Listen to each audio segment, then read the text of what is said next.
Hello and welcome to the newest episode of the New Year Six podcast. Today I'll be continuing my 2023 college football conference preview, moving on today to the Big Ten. So same format as last episode, same more format moving forward. Going to start at the bottom of the division or the conference, work my way up to the top, and then call out a player that I think is going to break out or have a big year on the offensive side of the ball and defensive side of the ball for every team in the conference. So, all right, we'll get this started. Moving on to the Big Ten today. So, Big Ten is one of the few conferences left that is still using divisions.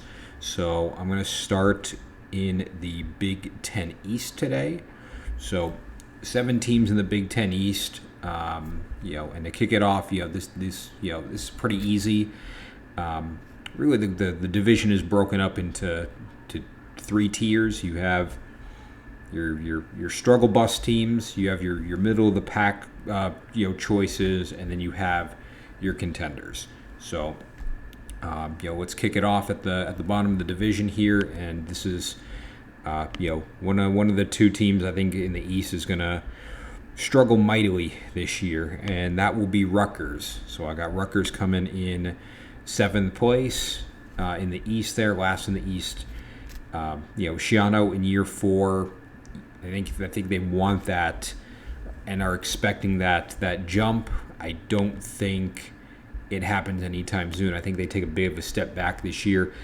They're going to Shiano and Rutgers will benefit from the removal of divisions next year when UCLA and USC join the Big Ten, but for the time being, they're stuck playing Ohio State, Penn State, Michigan every single year. It's hard to make progress and get any traction going when that's the case.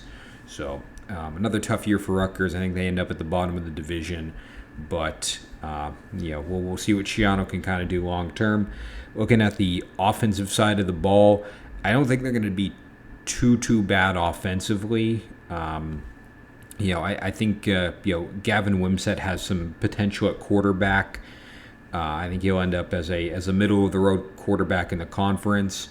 On the receiving end, Nassim Brantley is he's got 1 year left. He has the potential to really break out and make a name for himself in the conference. But those 2 combined, I think will set Rutgers up for good production on offense. The question mark for me comes in the running back position, so that to me, easy opportunity for me to pick a breakout star. I'm going to pick Samuel Brown, the running back there at Rutgers. Hasn't had a ton of playing time or a ton of experience yet, being a sophomore, but from what he has shown us in very limited opportunities, he's given us some potential. So 3 touchdowns last year, 2 of them were against Wagner, and again, Wagner FCS school, a team that you should be tearing up. So, promising that he was able to show that type of production in a low-pressure environment. Had 101 touchdowns on the ground and 101 yards and a touchdown on the ground against Indiana.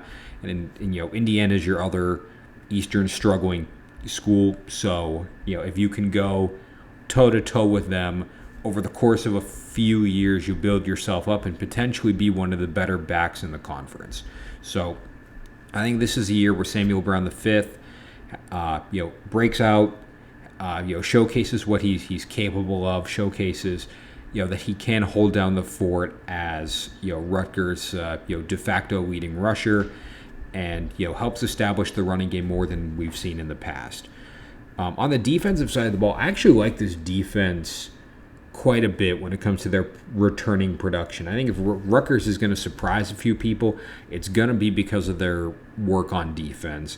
Really like their D-line. Really like what Aaron Lewis brings on that D-end.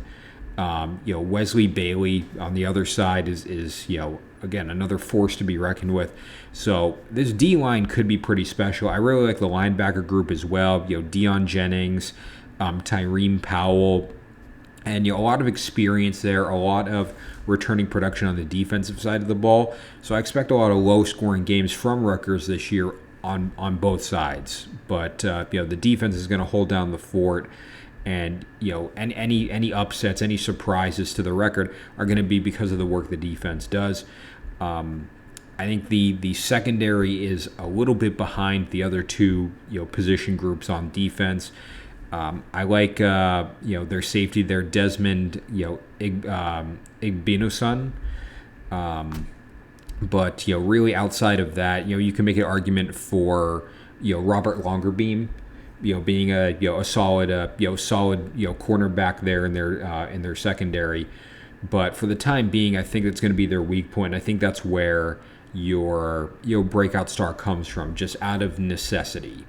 And I think it's going to be the transfer from Minnesota, one of their safeties there, Flip Dixon. So comes in from Minnesota, who had a real good defense last year. 2 passes defended against Colorado, 7 tackles against Wisconsin. So Power 5 opponents, really showcased what he can do in a vacuum, in a sense. Colorado was a blowout. Wisconsin was up and out. I don't know. I don't remember offhand who won. I would guess Minnesota, just based on how the year shook out. But being an active player in those opportunities shows what he can do as a full-time player for Rutgers. He may get targeted a little more, as he may have been overlooked, and he's shown so far that this is that opportunity, this is that chance that he can step up. So he's done it in Minnesota. He'll have way more playing time at Rutgers, and I think Dixon steps up in a big way for them in the secondary to help them get that momentum long term. So expect Brown to break out in the running game, Dixon to break out in the secondary. Rutgers is still going to struggle, but if they are going to boost themselves up, it's going to be because of the performance of those two. So Rutgers in 7th, and moving on to the other team that's struggling in the East, we're going to pick Indiana in 6th. No real surprise there. Tom Allen's been there forever. They struggled last year. They're going to struggle this year. I don't know how much of a drop off it's going to be from last year, going 4-8. They'll probably end up around that mark, but I expect a pretty rough season out there in Bloomington. On the offensive side of the ball, I really like the receiving group, but outside of that, there's a lot of question marks. And if you really want to get technical, it's really the performance of their slot receiver in particular. I'm probably going to butcher his first name here, but Dekise Carter. He's a 1,000-yard receiver, 13 touchdowns. So he's done work in the past to showcase that he's a threat. But really, outside of that, it's a lot of question marks, a lot of unproven talent across the board. And I think your breakout player on this offense is going to be their quarterback. So I'm projecting it to be Taven Jackson, the transfer coming from Tennessee. Redshirt freshman, so young kid, 4-star recruit in the class of 22.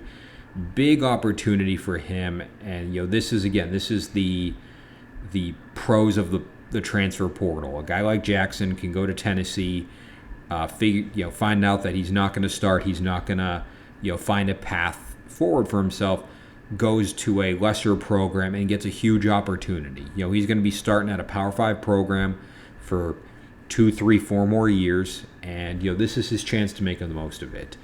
Very limited playing time. Obviously, they had Hendon Hooker starting last year for most of the year, Joe Milton backing him up.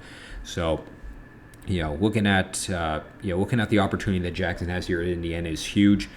And we'll see what he does with it. We'll see what Tom Allen teaches him, and maybe he can get that offense rolling a little bit.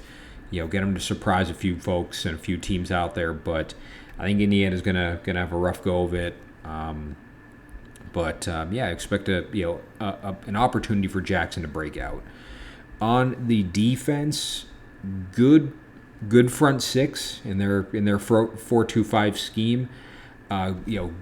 Good D line, good linebacker group, so no complaints on that. Up front, Andre Carter is a force to be reckoned with. So definitely someone that I think is gonna continue to make a big impact on this defensive line.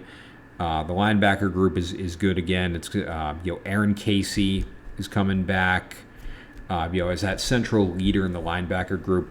The secondary, again, it's the same deal as Rutgers, where the secondary is what's going to cause them to lose. I think the secondary is a little bit more worse off than Rutgers was. I think the secondary will be towards the bottom of the conference. So if someone back there can at least elevate them to middle of the road secondary, then Indiana might win a few games. They might surprise a few people. And really, outside of Noah Pierre, there's a lot of question marks on in that secondary. The breakout player I think is going to come from. It's going to be one of their corners. I think it's Jameer Johnson. So it's a guy who came up from Texas. He's first year in Indiana, transferred from Texas. Very minimal playing time. Coming in as a junior. Only notable stat line piece is a pass defended against West Virginia, and West Virginia was really nothing to write home about last year. So, but if you're getting offers from Texas and you're committing to Texas, and you're playing in their secondary, it shows that you're good enough to play at the Power 5 level. Maybe not start at a high competitive, high level program like Texas.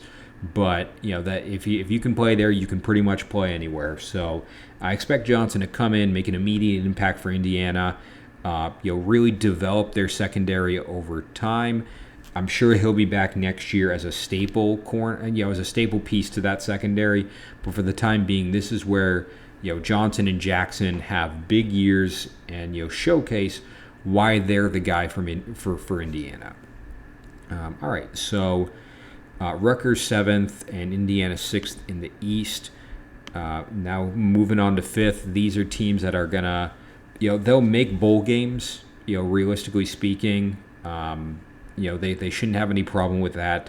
But anything above that is really going to be tough for them.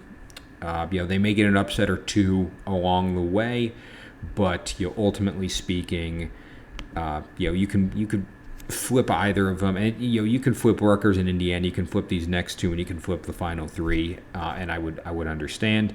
So in 5th place, I'm going to go with Maryland. So year 5 with Michael Oxley, I think exceeded expectations last year. Really showed what he's capable of.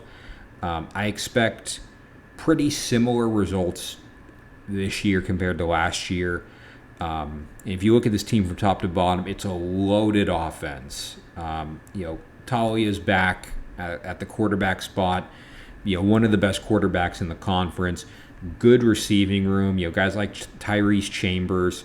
So there's a lot of talent in those positions. And I think your breakout star ends up being your running back. And there's an argument to me that he's already broken out. But when an offense is this good and so pass heavy, it's that opportunity for that running back to establish himself and take pressure off of Talia, take pressure off these receivers. So I'm going to go with Roman Hemby, and this is a guy who almost broke 1,000 yards. This is a guy with 10 touchdowns in the past. He's going to elevate his playing time, especially he's only a sophomore. He's going to get better and better and better. So be on the lookout for him this year. Notably, he had a few just breakout performances, 179 yards and 3 touchdowns against Northwestern. Massive performance. And again, I know Northwestern did not win a single game in the continental United States. So they weren't exactly anything to write home about. They weren't these heavy hitters, but that's a stat line that someone from Penn State could have had, or someone from Ohio State could have had against Northwestern. So if he's having that as a freshman at Maryland, that's your cornerstone for the future. Picked up a receiving touchdown against Purdue, and that was your division winner last year. So if he can get open, if he can add to the passing threat that already exists elsewhere on this team, Roman Hemby is going to have a huge year. He's going to elevate himself not just to one of the best in the conference. He may end up as one of the better backs in the country. So Roman Hemby, that a name to look out for, and again, only a redshirt sophomore, so probably a cornerstone for Maryland for years to come. On the defensive side, this is where I think Maryland's going to lose games. So that being said, Rutgers and Indiana had terrible secondaries. Rutgers has I think a decent one. Maryland may have one of the better, if not the best, secondaries in the Big Ten. If you look at pure returning production, Bo Braid coming back, Dante Trader Jr. coming back, Tarheeb Still coming back. So just dudes across the board in the secondary. Definitely not worried about him back there. Maryland's offense is going to live by the pass. It's not going to die by getting passed on. Really not worried about the secondary for Maryland. I think they're going to stop a lot of good quarterbacks in this conference, and they're going to cause some teams to pivot and change up the game plan. Linebacker group is solid, kind of middle of the road for me in the conference. I like Ruben Hippolyte, but really outside that, Jayshawn Barham is a younger guy that is going to continue to make for a name for himself, but for the time being, I still look at them as a middle of the road group, not detrimental, but squarely in the middle of the pack. The front four is where I've got a lot of concerns, because they're very young, no seniors on this team, or no seniors in this front four, and find me the breakout star, find me the guy that you're gonna lean on and say this is the dude. From an experience standpoint, it's probably Kellen Wyatt, but kid's only a sophomore. If that's your anchor on D-line, that may be a problem. So I'm not picking Wyatt for my breakout star. I think he's probably the best player you got on that D-line. And he's playing kind of that edge role. They call it the jack, but probably that guy who goes back into 3-3-5 as well. But the player I think is going to break out is going to be Jordan Phillips. So we have another player leaving Tennessee. As a Florida fan, if I had my way, everyone would leave Tennessee. But looking at Jordan Phillips, 3-star, commit in the class of 22, committed to Tennessee, didn't get that playing time, didn't get that chance to break out, and now he's up in Maryland. So big opportunity, big chance to contribute to a D-line that has question marks, doesn't have a lot of experience. As a redshirt freshman, he'll be here for a while. So I'm expecting a big year out of Jordan Phillips. Really establish himself as someone that didn't get that chance and is now going to get it. So Roman Hemby on offense, Jordan Phillips on defense. Those are your guys on a Maryland team that will have a similar year to last year. Definitely above average, but in a division with Michigan, Ohio State, and Penn State, you're not breaking those top three this year. All right, so I had Rutgers in 7th, Indiana 6th, Maryland in 5th, and I think that kind of leaves it pretty obvious who's going to be in 4th. That'll be Michigan State. I know the jokes about Tuck coming and the massive contract that he signed at Michigan State and how it's looking real bad in retrospect. I don't think the wheels fall off again this year. I think they're able to recoup something. I don't know what it's going to look like, but they're gonna get by, and they're gonna do enough to at least get into bowl eligibility. At least win the games that they need to. Probably nothing more than that, but again, you could flip Maryland and Michigan State back and forth. I wouldn't mind. I could see it, but I'm going to have Michigan State in 4th. The offense where I have a lot of question marks. They had all those kids transfer out. Peyton Thornton gone. Keon Coleman gone. key contributors across the board. So it's going to be tough to figure out who their contributor is. Jalen Berger at running back at least is good enough where if they want to rely on the run game a little more, they probably could. I have questions about Noah Kim at quarterback. I got questions about the receiving room. Trey Mosley's a pretty solid receiver, but outside of him, I'm nervous for this receiver group, and that's where I think your breakout star is going to be. I think it's going to end up being Christian Fitzpatrick. So ended up with missing 7 games with an injury last year. Caught a couple balls against Akron, so very limited playing time and opportunities so far.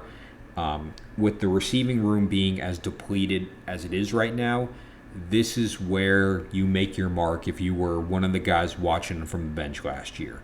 I think Fitzpatrick had opportunities last year, but again, when you miss 7 games, that closes doors.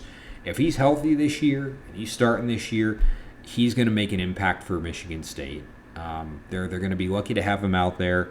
I don't know if he's going to be as good as the players that left, but he can be that stopgate and he can showcase why he's playing, why he's starting, and what he's capable of as a Spartan this year. Looking at the defense, this is where I think Michigan State will win more of their games. Front 4 is solid enough. I like Simeon Barrow. Take your pick between Avery Dunn, Derek Harmon. So there's a few guys up there that can get to the quarterback and create pressure. Really like this linebacker group. This duo of Jacoby Windman and Cal Halliday. So argument can be made that this is the best linebacker group in the conference. And when you look at who they're from a pure returning production point of view, when you look at who they're up against, that's pretty praiseworthy for those two. My issues come in the secondary, so I'm going to pick my third secondary defense player in 4 teams. But the reality is, outside of Darius Snow, there is not a lot of returning production. I mean, you got Chester Kimbrough, but how much of what he accomplished has been through his time at Florida. So I think between Darius Snow, Chester Kimbrough, you got a couple of guys out there, but outside of that, I got a lot of question marks. So I'm going to take Samar Melvin, safety as your breakout player on Michigan State's defense. This is a kid coming in from Wisconsin, part of the exodus with Paul Chryst being fired, but very limited playing time. Pass defended against Illinois State and then a pass defended against Minnesota. Illinois State FCS, nothing to write home about. Minnesota was pretty good last year, so again, teeny sample size, but when he's playing on this Spartan defense, he's going to get a lot more targets and a lot more opportunities. If he can do what he's done in that teeny sample size and do it year round, Michigan State may be able to hang in some games and win some games that they probably shouldn't. So that's my point. That's my pick on defense. So Samar Melvin on Michigan State defense, Christian Fitzpatrick as a receiver on Michigan State offense. Those are your guys you got to watch out for. And those are going to be some guys that that do some damage this year. Now it comes down to our big 3 in the East. So how I'm really going to do this, the team that I think is coming third is really your leftover.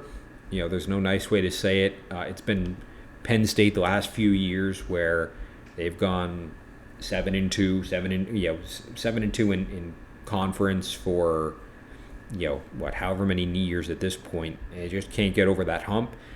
So who is that leftover team this year? Is it going to keep being Penn State, or is it going to be one of the others? And this is the year I think Penn State gets over that hump, and the leftover team, maybe to the surprise of people around the world, I'm picking Ohio State to finish third. Looking at what they've done, and this is going to piss off the Buckeye fan base. They're going to call for Ryan Day's head. Like, all of those fun things are going to come out the woodwork. I think Ryan Day is an excellent coach. He's done a magnificent job with with the program. I think he's got like 6 losses in 4 years. So the guy is clearly talented. Every program takes a step back. Bama took a step back last year. I think this is Ohio State's year to take a step back. And the reality is they got the best receiving core in the conference. Marvin Harrison Jr. is a first-round pick. Emeka Egbuka is going to get he can get drafted after this year too. Probably will.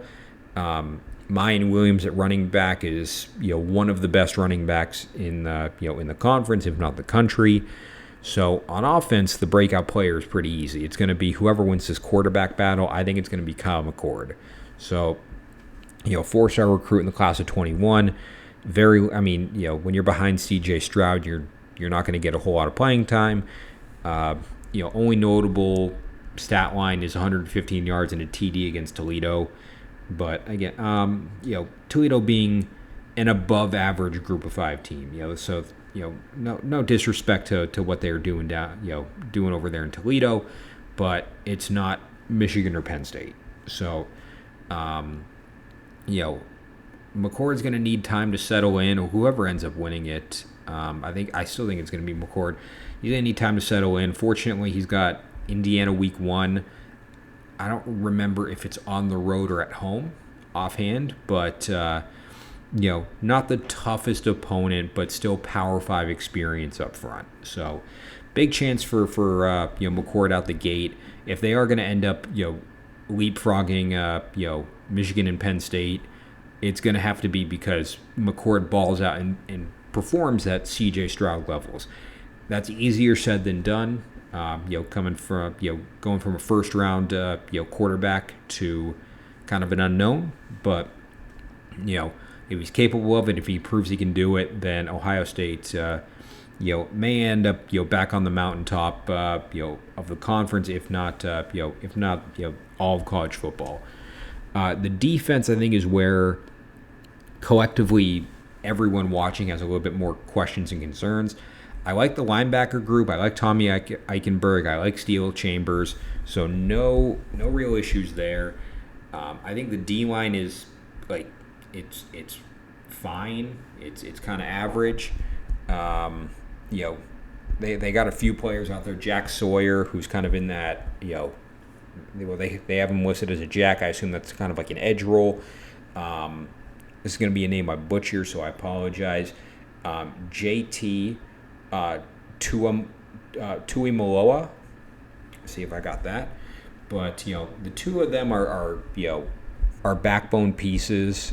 Very young front 4. 3 sophomores and a junior. So naturally, there's going to be a little less experience to show for that. I think the secondary is slightly below average in terms of that returning production. You got Lathan Ransom, but outside of that, you can make an argument for Denzel Burke as well, but really outside of those two, there's a lot of questions across the board. I'm gonna take someone in the secondary again. I know I've been kind of on a trend for that so far. I'm gonna buck it eventually, but I'm gonna pick Josh Proctor in the safety, one of the safety positions. So this is 1-year experience guy. This is a senior, but again, who hasn't really stepped up in a bigger way yet. He's been more of a rotational piece. Now he's going to be more of a full-time starter. Has had a sack against Maryland, pass defended against Rutgers and Wisconsin last year. So limited opportunities, but if you look at the quality of that opponent, Maryland was good last year. Rutgers struggled. Wisconsin was okay. So kind of the full. I'll put Maryland as good to okay. You have the whole range of Big Ten opponents there, and all different types of performances there. So if Proctor gets a chance, full time, I know they'll be rotating all 5 guys mostly, but if he gets a chance for some real playing time and a real chance to step up, then he and this Ohio State defense will reap the benefit of positive play. I think in this the sample size, he's shown that he can do it. It's really a matter of putting it all together with the rest of his teammates. So Proctor on defense, McCord on offense. If they succeed, then Ohio State will make that jump. I have too many questions at this point, and I think there's a little bit of a talent drop-off between Ohio State and the rest of the division where it comes into play. So last two teams in the Big Ten East after Rutgers in 7th, Indiana 6th, Maryland 5th, Michigan State 4th, Ohio State 3rd. Last two teams are going to be Michigan and Penn State. So Michigan, last year's champ, both in the division and the conference. Penn State, oftentimes on the outside looking in, hasn't really been able to get over that Michigan-Ohio State hump.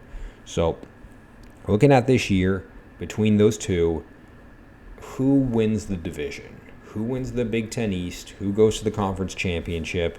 Who gets a chance to fight for their spot for the playoffs? And at this time, I'm going to take Penn State. So we'll start with Michigan first, Michigan in second, before we get into why Penn State will win the division. Obviously, Harbaugh at Michigan has had a fantastic year. 2 straight wins against Ohio State, 2 straight conference championship. Down to the wire in the college football playoff, as was Ohio State. Ohio State missed a field goal and would have gone to the championship.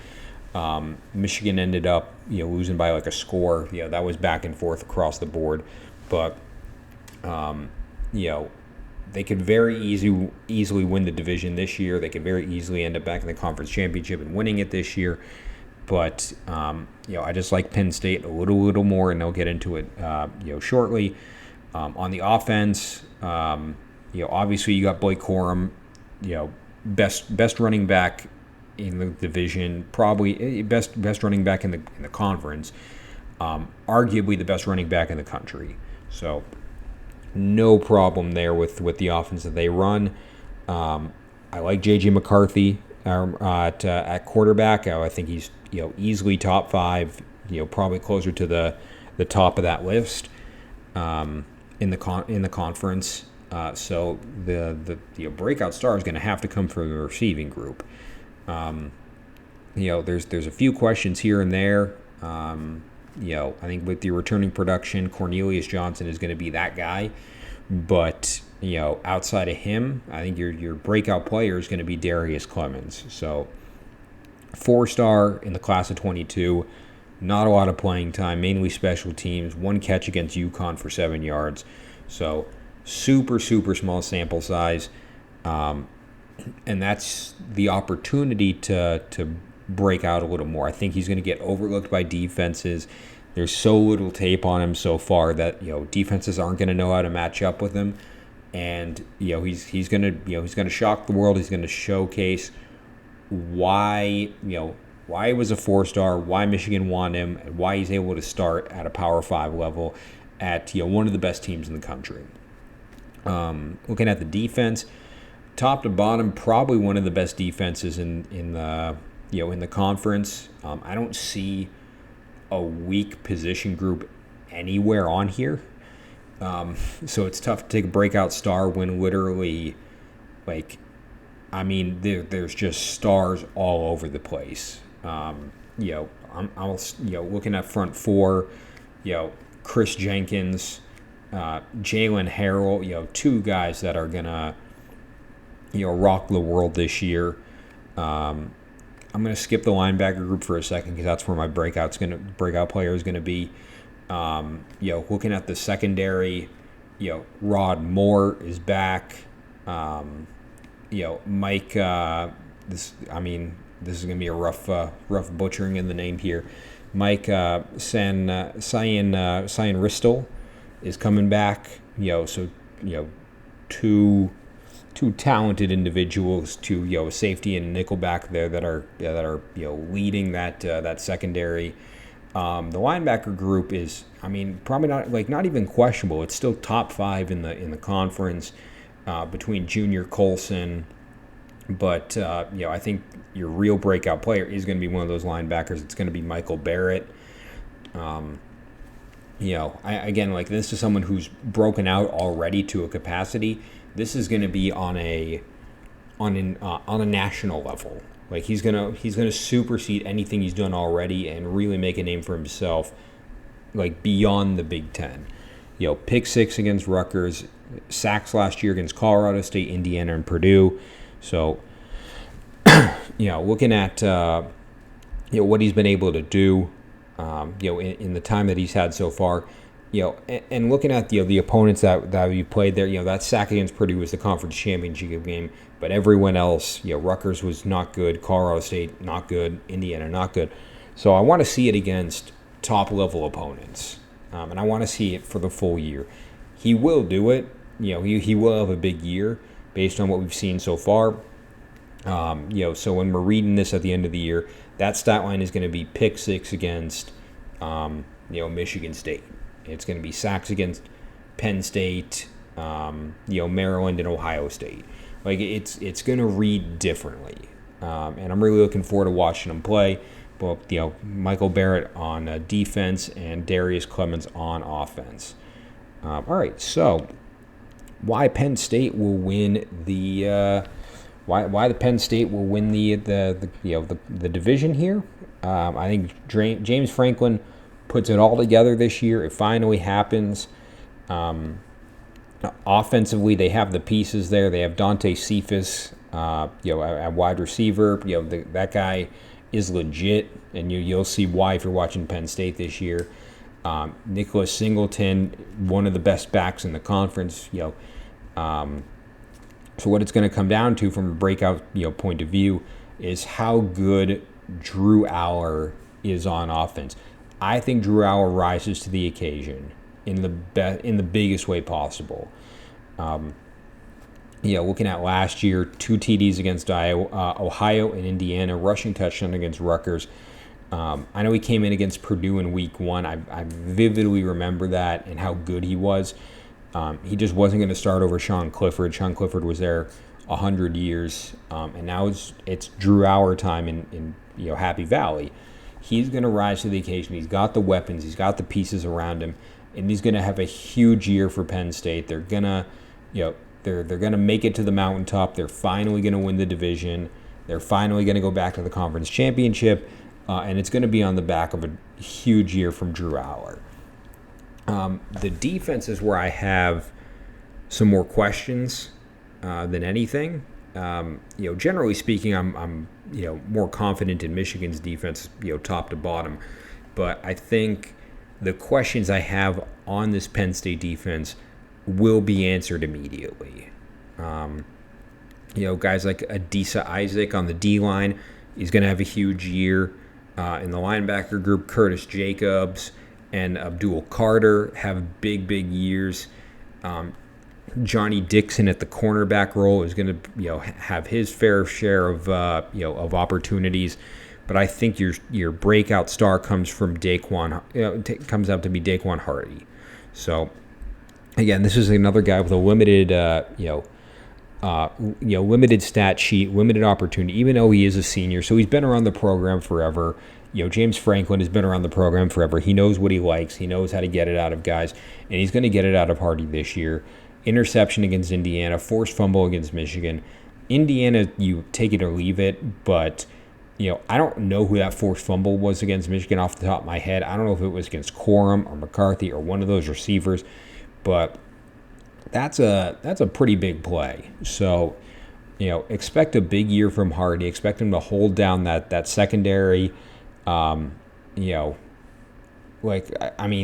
is going to come together for Penn State this year. We're going to be talking about them in January as, they finally got that monkey off their back. Now, whether or not they win the conference, that will be for later in the video, but the division will finally end up going through, State College.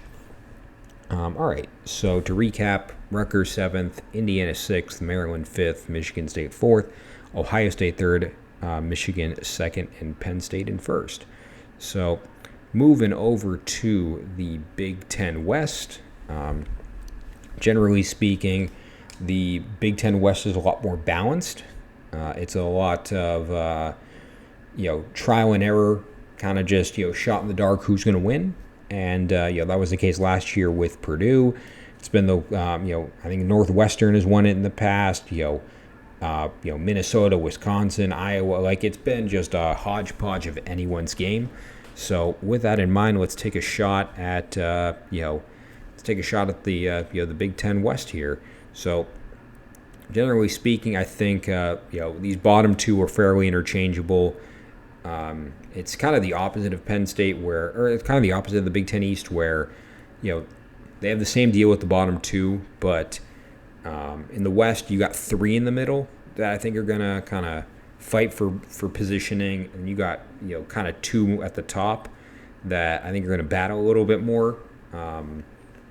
So with that in mind, who I've gotten last place in the 7th place spot for Big Ten West is your division champs. So I'm going Purdue, going from first to last in a 1-year period. New head coach Ryan Walters coming in from where was he, defensive coordinator, Illinois, and good defense last year. One of the best coordinators in the country. I think they struggle mightily year one. They had the exodus, they had guys leave, and you'll see where on this team they're going to struggle. Looking at the offense, I don't think the offense is going to be that bad. I think it's going to be fairly middle of the road. I like Devin McCoby at running back. In the receiver room, Corey Gamage and TJ Sheffield are two pretty good receivers. So I think your breakout star is going to be your transfer QB. I think it's Hudson Card from Texas. Now, I was at Texas, Alabama last year. I was up there at the tippy top of DKR, and I was watching Quinn Ewers, drive down the field, pick apart this Alabama defense. And when he went down, Hudson Card went in, and you could tell he's not a bad quarterback. He's just not at Quinn Ewers level, which means a program like Purdue is perfect for Hudson Card. He's gonna be able to jump in. The pressure is low. The upside is high. I think it will come together for him this year. I think he's going to run this offense, to his liking. He's not going to have like a QB battle in any capacity. It's his role. And I really look at what he did against West Virginia, 303 and 3 through the air. So if he can do that pretty consistently, wide receivers are going to love him. Coach is going to love him. Fans are going to love him. And he's going to love that performance. I think he's capable of it. I think he's looking more of like a game manager. Just, keep the ball out of the opponent's hands, keep the ball down the field and score. It's a little bit more slow and methodical. And I think with the talent gap that Purdue has compared to the rest of the division and conference, that's what you're going to need to do win. So I think Hudson Card has a good year this year. Sets him up for success long term as Walters gets his guys. He has a lot of them on offense already. Unfortunately, just a lot of them are graduating. But I'm really looking for Walters to get his guys on defense, because this is where I have a lot of question marks. This is where I think Purdue's going to lose a lot of games, and it's ironic that Walters had one of the best defenses of the country, and I think may end up with one of the worst in the conference this year. I do like the secondary. If I were to offer an olive branch to West Lafayette, Indiana right now, I like your secondary. Sanusi Kane in the safety role, one of the better guys out there. Cam Allen, the other safety. Good duo there, and a lot of experience. So, if someone's going to try to beat you through the air, they're not going to win. If they're going to try to beat you on the ground, that's more likely. Looking at the front, three? Because they're running what are they running, a 3-4? Yeah. Um, they're running a 3-4, and that D line, not a lot of experience, kind of across the board. It's going to be, definitely bottom half, if not worse. I think the only recognizable returning talent is going to be Malik Langham. So, they're all able to step up. It'd be very easy to pick any one of them as, any of the D linemen as a breakout player. But I am going to look at the linebacker group. And I think this is the most unproven group on this team. It's probably the most unproven linebacker group in the conference. So I look across the board. Don't get me wrong. A guy like O.C. Brothers, a guy like Kydron Jenkins, they've earned their stripes and they've done some work. But I think your breakout player ends up being Clyde Washington. Not a senior, so he will be back next year. Rotational guy so far. Interception against Nebraska, and this was not Tom Osborne's Nebraska, but a pick is a pick. 4 tackles against Penn State. All right, we're in there. He's getting low. He's doing what he needs to do. If he's in a more permanent position and he's in a more permanent opportunity to succeed as a linebacker, then what you'll see is this linebacker room start to improve drastically. You have your leader in Brothers, but if Washington and the other guys can rally around that, especially when they're coming back next year, this is that chance to earn that starting role for the future. I think Washington rises to the occasion in a position group that will probably be overlooked by opponents, and shows them if a team makes a mistake, because realistically Purdue spoils everyone. There's no getting around it. Someone takes Purdue lightly, and then they're storming the field because Purdue just beat ranked so-and-so, and they did it by 40 points. If that's what's going to happen this year, it's going to be because someone sleeps on this linebacker group, thinks they can just pick them apart, and a guy like Washington shows you why you can't.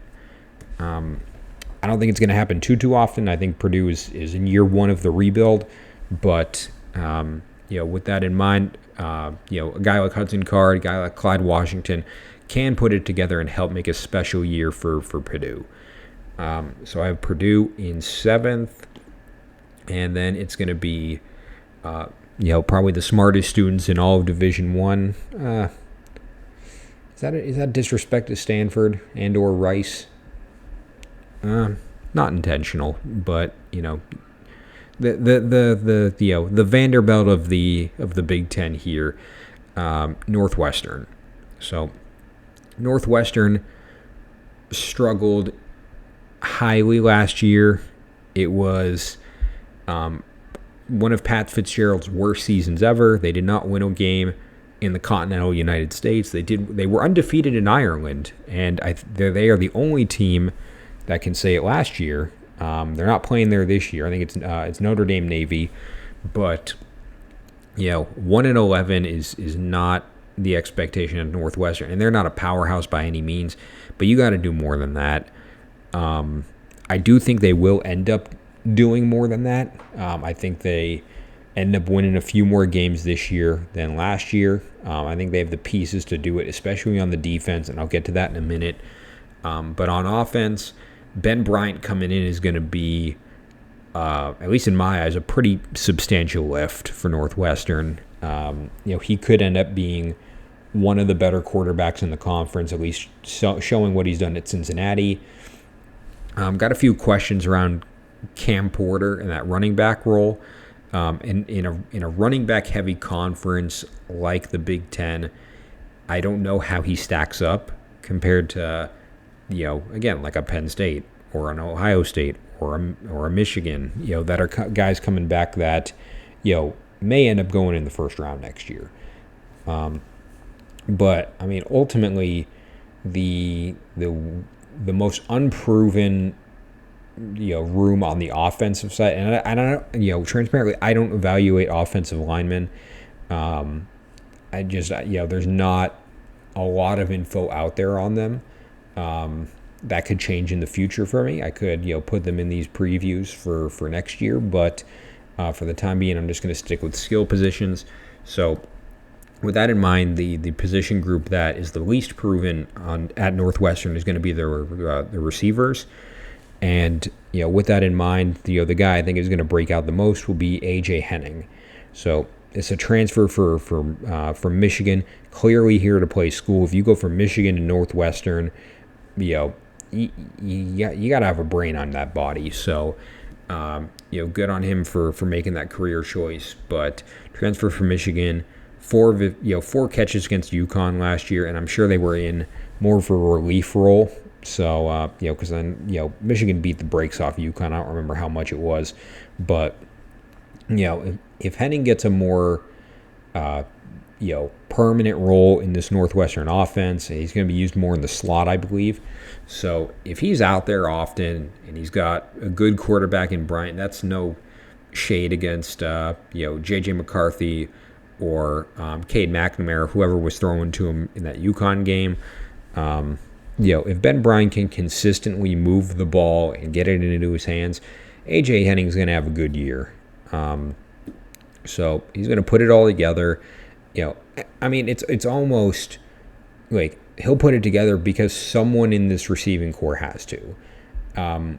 They're so unproven by nature. I'm going to go and take the guy I know can play at Michigan to start at Northwestern. So I'll take Henning as the guy that steps up, the guy who has a big year for Northwestern, and showcases why this decision to transfer was wise for him personally. On the defense, I think this is a legitimately good defense, especially the secondary and the linebacker group. So we'll start in the back and move forward, I guess. In the secondary, Coco Azima is back there, Jeremiah Lewis, Rod Hurd, so you have guys that have a lot of experience. This defense across the board has I'm only seeing 3 names that aren't seniors. So all of these guys will be gone next year. We'll see how that plays out. But, it's a very experienced, a very developed defense, especially in the secondary, where 4 out of 5 of them are seniors. Both linebackers are seniors, Bryce Gallagher and Xander Muller. So I think by virtue, you got to look to the front 4. Two of the 4 are sophomores, but I'm not going to pick either of them. I thought about it, but first off, I like Najee's story and what he's done so far. You have your senior out there, Sean McLaughlin, that is your de facto leader of the D line. I'm going to pick his other senior in the D tackle spot. I'm going to take Matt Lawson. This guy's a transfer from Fresno State. Very limited playing time at Fresno State. Pass defended against Hawaii is really his only, only stat line piece. So, but Fresno State was, in the upper tier of Power 5 team or Group of 5 teams last year. So he's going to come in, make a pretty immediate impact for this D line. I really think Northwestern just needs them to be middle of the road. If everything else kind of comes together, the way Northwestern is going to win, it's going to be through their defense. The offense, at least in my eyes, there's just too many question marks. I can't point my finger as to how they're going to win games. The defense, I can. The defense, I can look and say, oh, they're going to stop the pass with this person. This is their field general. So Lawson will contribute to that success. And he'll show, why making this transfer decision from Fresno State out to Northwestern. First off, academically, it is the correct move. It sets you up for, a lucrative life after graduation. But from a playing time perspective, he will put it together under this defense when they're going to be focused on, other pieces of the field that are deemed, quote unquote, more important. And it's going to give Lawson some opportunities that he hasn't had at Fresno State. All right, so We have Purdue in 7th. We have Northwestern in 6th. These next 3 are pretty interchangeable. You can make an argument. This team that's in 5th could be in 3rd. 3rd could be in 5th, so on and so forth. But in 5th, I'm going to go with Iowa. I think they take a little bit of a step back this year. If you look across the board, a lot of that is going to come down to their offense. They had the lowest points per game in all of college football last year. If Brian Ferentz was not the son of Kirk Ferentz, he would not be in a job. We need to see if that comes together. I have a hard time seeing that it will.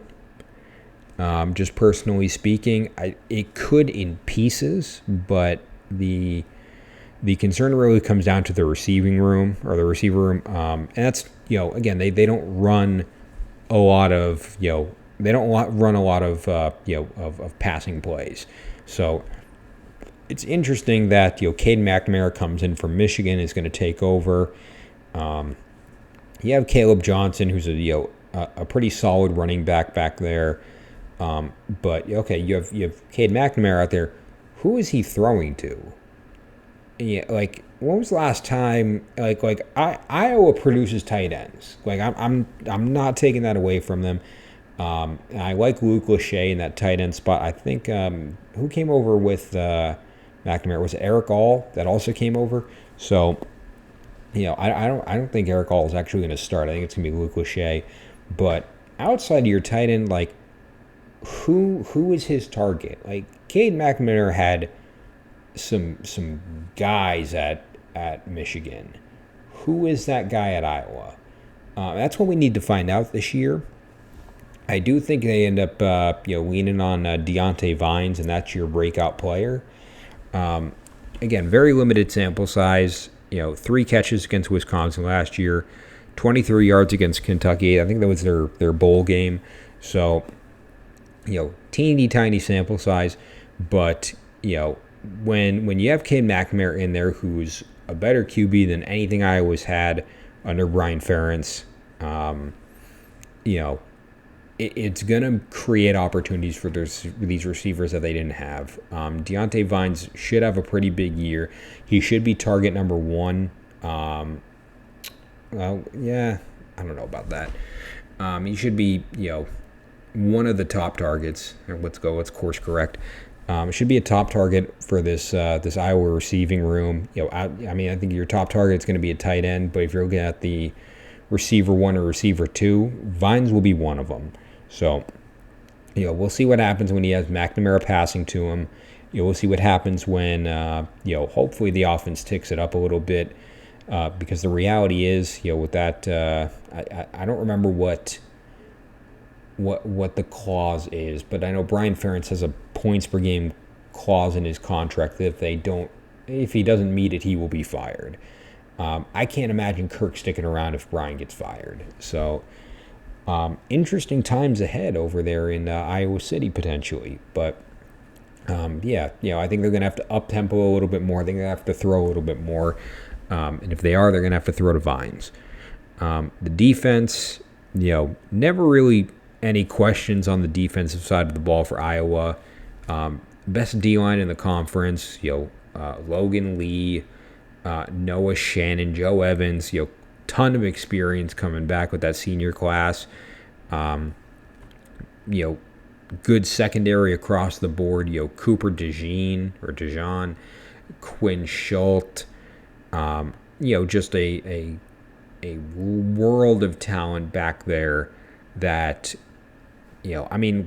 really any Power 5 team would be happy with what they've got back there.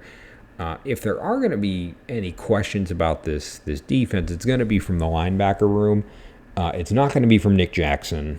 I don't think it'll be from Jay Higgins. I think it's going to be from Carson Shahar, who's the breakout player of the team here on defense. 3-star in the class of 21, hasn't had a barely any playing time. Mostly special teams.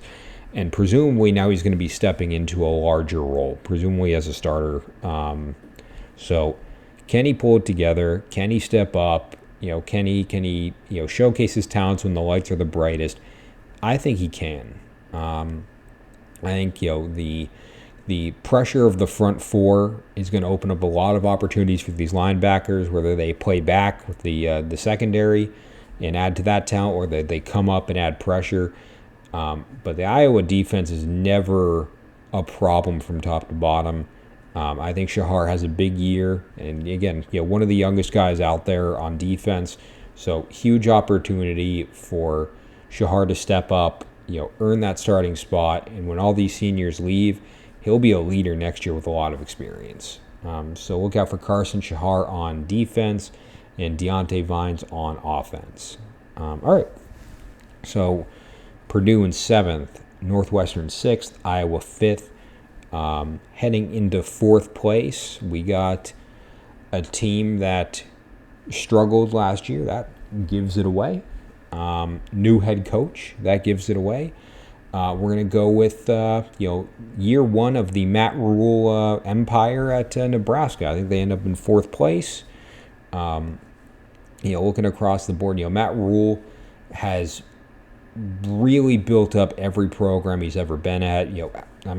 Carolina Panthers excluded, but Temple took them into something special. Baylor took them into something special, turned them into something special. I think he can do the same at Nebraska. It's not going to happen this year, but the pieces will be in place.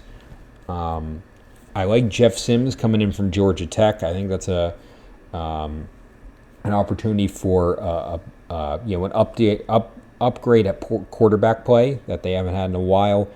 Receiver room will be solid in pieces. I like Billy Kemp, but really outside of that, there's questions there, mainly in the tight end position. But in my eyes, I look at the opportunity for a breakout player to be Gabe Ervin at the running back role. So missed 4 games last year due to injury, so could have done more, but injury bug hits him. Doesn't get those opportunities. Had 60 yards against Oklahoma, and I know it was not the Bob Stoops Oklahomas, but it's still a talented Power 5 program and a great D line that he's going up against. So if he can do that against other teams and he rotates, Jeff Sims can run the ball with him. If he can do these things in tandem with the rest of the offense firing, Gabe Ervin is going to have a big year. So that's my expectation, is that he stays healthy. It's a favorable offense for him, and with that in mind, I think if the pieces come together for Gabe Ervin Jr. to have a pretty big year, and to come back next year as one of the better backs in the conference. Looking at the defense, the defense, at least in my eyes, I'll say it's better across the board. It's about even to the offense, but I think if they're going to win games, it's because of the defense here. The secondary is the secondary in the middle, and the linebackers are both middle of the road in the conference. That's really what you can expect when you were not good last year. We'll just call a spade a spade. So looking at the defense there, the secondary, Isaac Gifford is back there. Marquise Buford, Quentin Newsom. So there's a lot of talent and experience in the secondary that I think will benefit Nebraska with the right coaching. The linebacker group is the highlight here of the defense. Luke Reimer and Nick Heinrich in particular are two guys that can make a difference in the secondary and in the backfield. Wherever they end up, they fly around the field and they make plays, and they set the tone for this Nebraska defense, and they're really going to showcase that this year. The D line, and this is a 3-3-5 defense. The D line is the one with the most questions, mainly because I believe two of the three, players on this D line are going to be true freshman starters.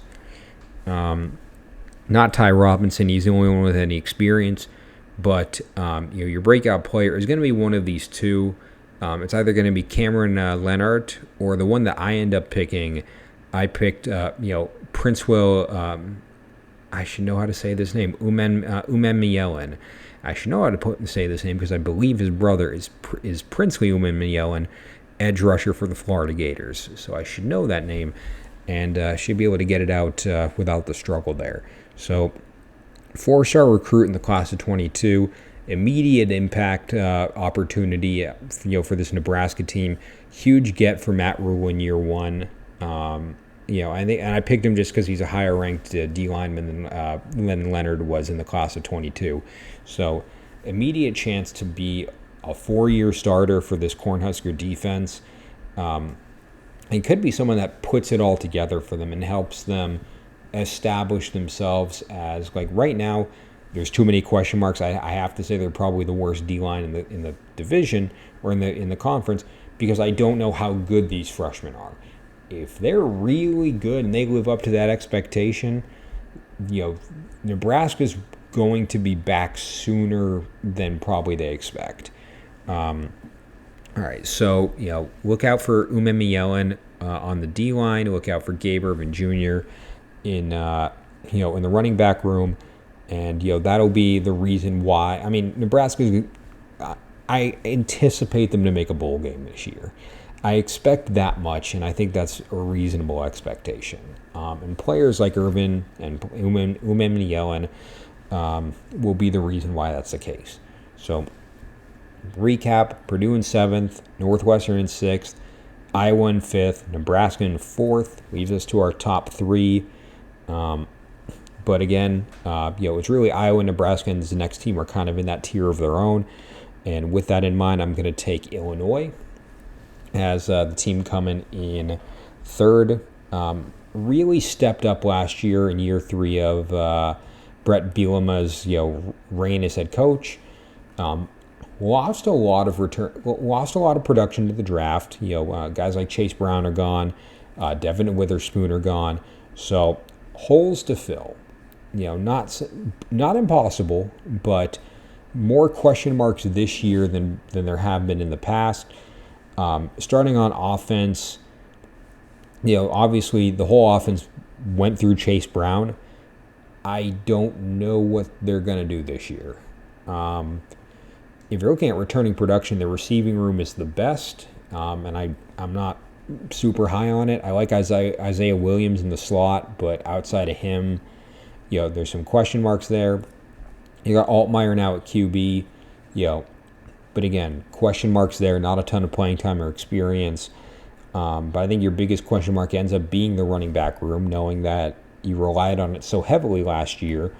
And in this case, I think your breakout player ends up being your running back. I think it ends up being Reggie Love III. So, when you're further in the depth chart, there's less playing time. I understand. So the sample size is smaller. Looking at what he's done, touchdowns against Wyoming and Northwestern. Again, Northwestern, Group of 5 school. Wyoming Group of 5 school. Northwestern 1-11 last year. Had a long of 33 against Wyoming. So limited chances, limited sample size. That is not going to be the case in 2023. Love is going to have lots and lots and lots of opportunities this year. He's going to be the feature back, presumably. And if they run the offense the way they did last year, this guy is going to have a beast of a year. So look out for Reggie Love to kind of take that Chase Brown slot on this offense and rack up a lot more yards and a lot more touchdowns. On the defense, really like this front 3. They're running a 3-4 type defense. I mean, this D-line is, top 3 in the division when it comes to returning production. Jerzon Newton, Keith Randolph, guys that can can make plays and stop get into the backfield, make sacks, like stop plays at the line of scrimmage, keep the plays moving along, and make sure that the clock keeps ticking in the best way possible. So really like this D-line group. I think it's going to be the stars of the show on defense.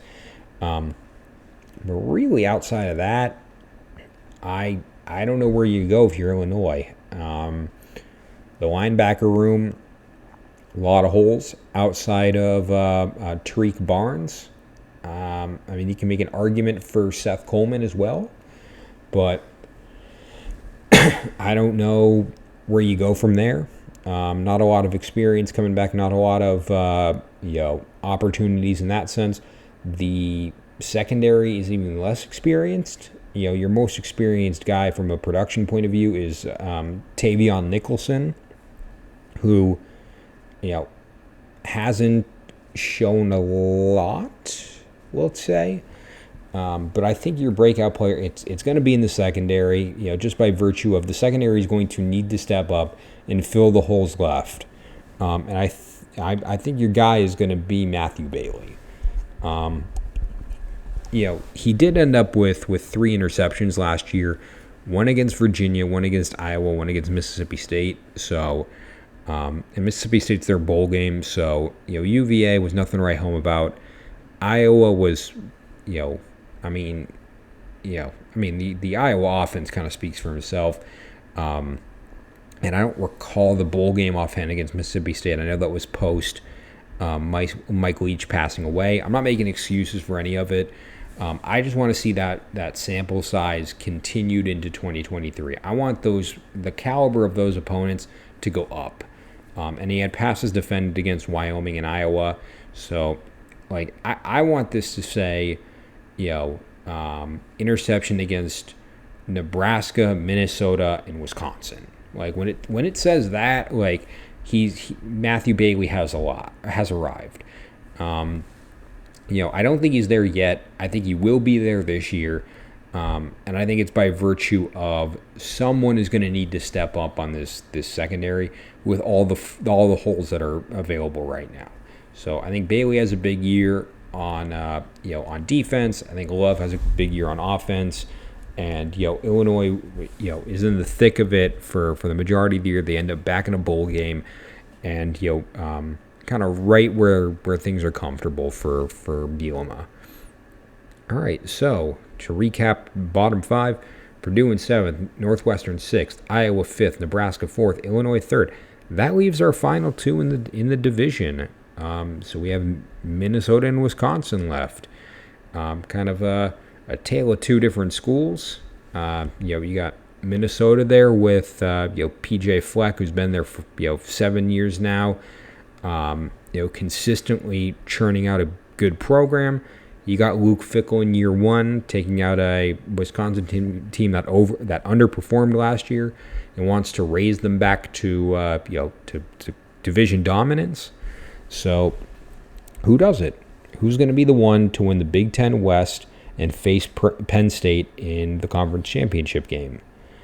And with that in mind, I'm going to tell you that Wisconsin wins the Big Ten West. So before we get into that, I'm going to go back to Minnesota, talk about them for a little bit. Looking at what they've got on the offensive side, I do really like this receiving group. I like Corey Crooms. I like Daniel Jackson, Chris Autumn-Bell. This is going to be one of the better receiving rooms in the conference. Sean Tyler is a good running back coming in. They got to fill the hole that Mo Ibrahim left. So I think they got the running game down. I think they got the receiving room down, and that leaves QB. With Tanner Morgan gone, someone's got to step up, and it's going to be a name that I butcher. I can get the first name, Athan, and then the last name, Kaliak Manis. So that's going to be your quarterback for Minnesota this year, and I think he steps up in a pretty big way and runs this Minnesota offense the way that needs to be ran. And, again, like wasn't the starter last year, so very limited sample size. But just to walk through what he has done, 319 and 2 TDs. I wrote down against Minnesota when he played for Minnesota, so I'll have to remember who that. I'm guessing it was against Syracuse because I think he started that bowl game. 23-yard. I'm guessing it's a run. I did not really proofread these notes. 23-yard run against Wisconsin. So, been able to if he's dual threat, can run it, he can chuck it. It's going to open up the offense. It's a spread option that they're running there, so you're going to rely on that running back. You're going to rely on those receivers. You're going to have to be able to tuck it in and run. If all of that happens, Minnesota offense is going to be in for a good year. I think they're a step above. I think this team as a whole is a step above, that middle three, but still a step behind Wisconsin. And we'll get to that in a little bit. But on the defense, I do like this secondary. I like guys like Jack Henderson back there, Tyler Nubin. There's quite a few. Justin Whaley or Wally. Argument for that.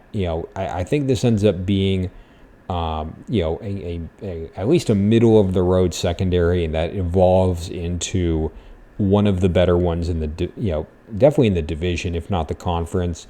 The front four, I have some concerns.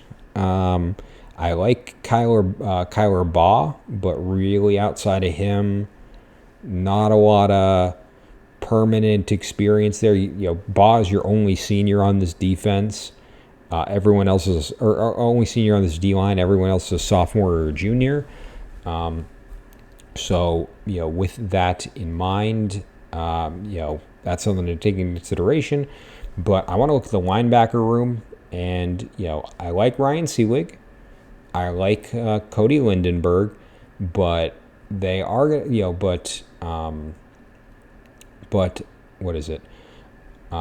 Minnesota will be starting a redshirt freshman with no experience from last year other than probably special teams. He may have dressed, may not have, but they're going to be promoting a freshman up to the starting linebacker spot, and it's going to be Joey Gerlach, 3-star recruit in the class of 23 or 22. No sample size, no line of how good he is. Nothing to help me base that decision. If he was a sophomore with playing time, junior playing time, maybe I'd be less harsh on this linebacker room, knowing that they do have two, strong returning players. I have no idea how good Gerlach is. I think this is the year he shows us how good he is. I think he earns his stripes. If he's starting as a freshman, 5-star, 3-star, or no star, like he's impressed the coaches enough to get in that role. So taking that into consideration, I think Gerlach has a big year. And, again, being the youngest guy on this defense, proves why he's going to be a leader out there for years to come for Minnesota. It's all going to start this year. It may not be perfect. He may, miss a play or two, miss an assignment or two, but it'll be largely positive for Gerlach over the course of this season. All right, so now with Wisconsin, we're going to take them in first place. I think Luke Fickell comes in and just starts running things the way that he needs to run things immediately. The years of the years of just running the ball down your throat at Wisconsin, I think they're over. I think Luke Fickell comes in with this air raid offense, and he starts lighting it up. And it'll be exciting to see. It'll be a fun offense. Luke Fickell did a great job at Cincinnati. Took him to a playoff as a group of 5 team, the first one, and as of right now, the last one, only one to have ever done it. He's bringing in Tanner Mordecai. I think he's coming up from somewhere in Texas, SMU. That's a guy that can make an immediate impact. With Fickell's play calling. Still have Braylon Allen at running back, one of the best in the conference. So your breakout star on offense is going to have to be a receiver by virtue of, um, you know, Wisconsin doesn't throw the ball. Now they're going to. And I think outside of Chimera DK, you don't have a whole lot of returning production. I do think you end up relying a lot on this guy as your breakout player, C.J. Williams, coming in from USC. Very limited stat line. 2 catches against Colorado is really the only thing that caught my eye. And Colorado was a disaster last year. So, if Williams was good enough to at least play at USC, I'm sure he was, 3 or 4 star receiver out of high school. With Tanner Mordecai there slinging it to him, with a starting role in the offense, it's going to be a big year. So I imagine Williams has a productive year as a starting wide receiver for Wisconsin, and this is where it's going to come together. They already have a quarterback, they have their running back. When the receivers work it out, they're going to be flying around the field, and that's what's going to take Wisconsin over the edge. Defense, I got some questions, and that's kind of surprising with Wisconsin. You kind of think of their, like almost like Iowa, where it's run it down your throat, low scoring, everything like that. I don't know if Fickell got his guys on defense yet. I think he's going to have to outscore everyone to win this division. I think that's what's going to work. Looking at your front three, because they're running technically a 3-3-5 / 2-4-5, some weird little combo like that. Looking at your D line there, I like Isaiah Mullins and Rodas Johnson. A lot of experience there that have been in the program for a long time. Your linebacker room is similar in essence. The best position group on this team, Maema Nyong'Meta, Jordan Turner, CJ Gotts, quite a few playmakers on the on that side or in that position group. And then it comes down to your secondary here, which I think is the weakest position group. I think it's just by virtue of lack of experience in certain players. It's not that way with Kamoi Latu. He's been playing all over. It's not that way with Jason Maitre. It's really going to come from some of these younger guys that are around him. I think your breakout player is going to be Ricardo Hallman. So had an interception against New Mexico State, and again, New Mexico State is, they're technically in what are they in? Sunbelt, CUSA. They're group of 5. That's the point. Pass defended against New Mexico State. That's what you should be doing. Pass defended against Northwestern. Okay, we're in the Power 5, but we're at the bottom of the barrel of the Power 5, and then a pass defended against Ohio State.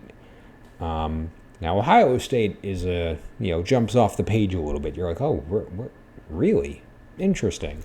He was a freshman last year too. Okay. I